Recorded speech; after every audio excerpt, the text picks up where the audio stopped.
तुकाराम महाराज एका अभंगामध्ये म्हणतात की किती सांगतो भटकीचे तरी ना ऐकती शिंदळीचे। तुम्ही कुठून आलाय, तुमचं नाव सांगायचं आणि तुम्ही कसा या लढ्याला पाठिंबा देता? माझं नाव योगेश पवार, मी मूळचा बोलेगावून आलो मी, तालुका घनसावंगी, जिल्हा जालना। मला या बारसकर महाराजाच्या संदर्भात एवढंच बोलायचं आहे की जो वारंवार तुकाराम महाराजांच्या अभंगाचे संदर्भ देतो तर त्याला तुकाराम महाराजाचा हा अभंग देखील माहीत असावा। तुकाराम महाराज एका अभंगामध्ये म्हणतात की किती सांगतो भटकीचे तरी ना ऐकती शिंदळीचे, पुढे शिंदळीचे रडतील। या ठिकाणी जर तुकाराम महाराज समाजाच्या हितासाठी किंवा आपल्या लेकराच्या हितासाठी समाजाला जर कोणी शिव्या देत असेल तर त्या शिव्या नाही तर त्यामध्ये समाजाचं हित असतं, आपलं हित असतं।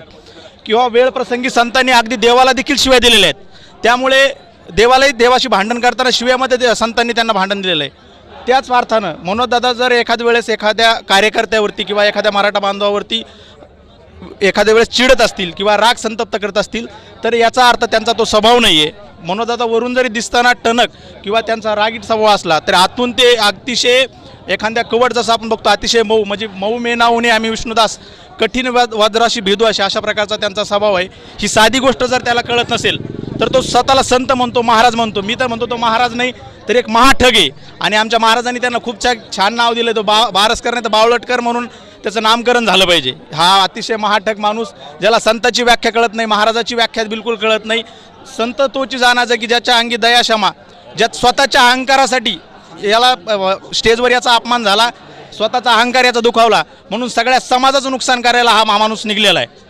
त्यामुळे या माणसाला काही जास्त गांभीर्याने घेण्याची गरज मला तरी वाटत नाही। मनोजदादाचं नेतृत्व, मनोजदादाचं व्यक्तिमत्व हे फार मोठं आहे आणि मनोजदादांनी इथून पुढच्या काळामध्ये अशा लोकांना उत्तर देऊ नये। अशा लोकांना उत्तर देण्यासाठी हा अखंड जो मराठा समाज आहे सक्षम आहे आणि कालही मराठा समाज मनोजदादाच्या सोबत होता, आजही आहे आणि उद्या आहे। गोरगरीब गरजवंत सामान्य मराठा मनोजदादावर विश्वास ठेवू नये।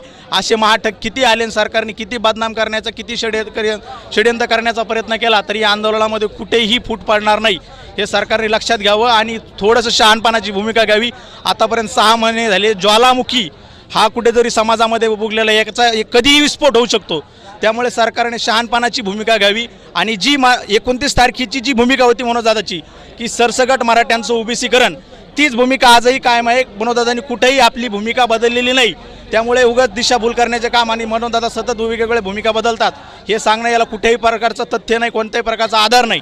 त्यामुळे सरकारनं जी मराठा समाजाची मूळ भूमिका आहे ती मान्य करून मराठा समाजाला ओबीसीमध्ये आरक्षण द्यावं ही तुमच्या व्हिडिओच्या माध्यमातून पुन्हा एकदा विनंती करतो आणि थांबतो। धन्यवाद। जय शिवराय।